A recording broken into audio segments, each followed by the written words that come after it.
नमस्कार। आज हम धरती के अंदर की दुनिया को समझने की कोशिश करेंगे। हाँ, और इसके लिए हमारे पास एक दिलचस्प सोर्स है, धरती के अंदर एक अद्भुत यात्रा। बिल्कुल।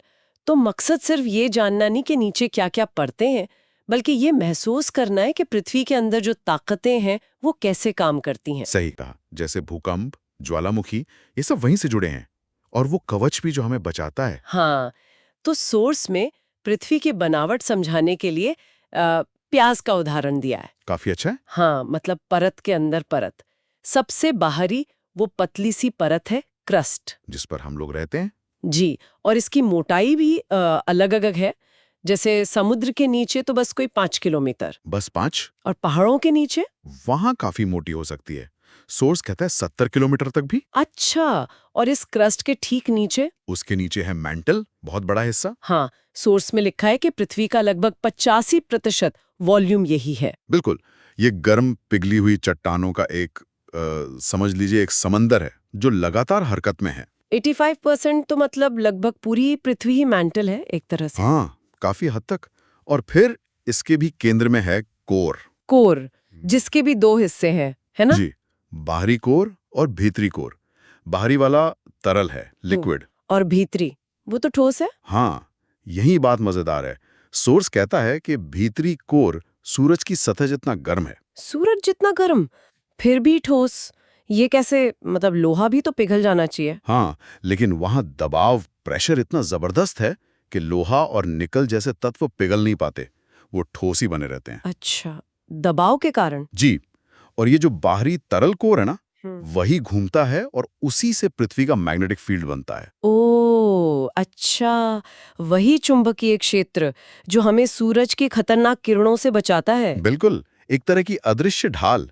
और ये सब धरती के इतने अंदर से कंट्रोल हो रहा है। कमाल है। तो ये अंदरूनी गर्मी और दबाव सिर्फ हमें बचाते नहीं, सतह पर भी असर डालते हैं। हाँ बिल्कुल, भूकंप जैसी घटनाएं इसी से जुड़ी हैं। सोर्स में भूकंप के बारे में क्या बताया है? वो चट्टानों के हिलने से होता है। हाँ, जब अंदर चट्टानें खिसकती हैं या टूटती हैं तो कंपन पैदा होता है। सोर्स में उसे धरती का दिल धड़कना कहा गया है। धरती का दिल धड़कना, वाह। और वो कंपन सतह तक आ जाता है। जी, और जमीन हिलती है। सोर्स में एक और बात लिखी है जो काफी दिलचस्प है, क्या? कि कुछ जानवर जैसे चींटियां या कुत्ते वो भूकंप से पहले ही अजीब बर्ताव करने लगते हैं। हाँ, ये सुना तो है। शायद वो हल्के कंपनों को महसूस कर लेते हैं जो हम नहीं कर पाते। हो सकता है। अच्छा, और ज्वालामुखी वो कैसे बनते हैं? ज्वालामुखी, सोर्स कहता है कि जब मैंटल का वो बेहद गर्म लावा, मतलब मैग्मा, बहुत ज्यादा दबाव के कारण क्रस्ट को फाड़कर बाहर निकल आता है। एकदम सही। और जब वो फटता है तो लावा, गैसेस, राख सब बाहर फेंकता है। कुछ तो सोए रहते हैं, मतलब निष्क्रिय। हाँ, कुछ निष्क्रिय होते हैं, कुछ सक्रिय। सोर्स के हिसाब से हर साल लगभग 50 ज्वालामुखी फटते हैं। 50 हर साल? हाँ, पर ज्यादातर समुद्र के अंदर, तो हमें पता नहीं चलता। अच्छा, और वो कोर की गर्मी वाली बात, सोर्स में मजाक में लिखा है कि वहां अंडा बिना आग के उबल जाए। हाँ, वो बस ये बताने के लिए कि अंदरूनी गर्मी कितनी ज्यादा है।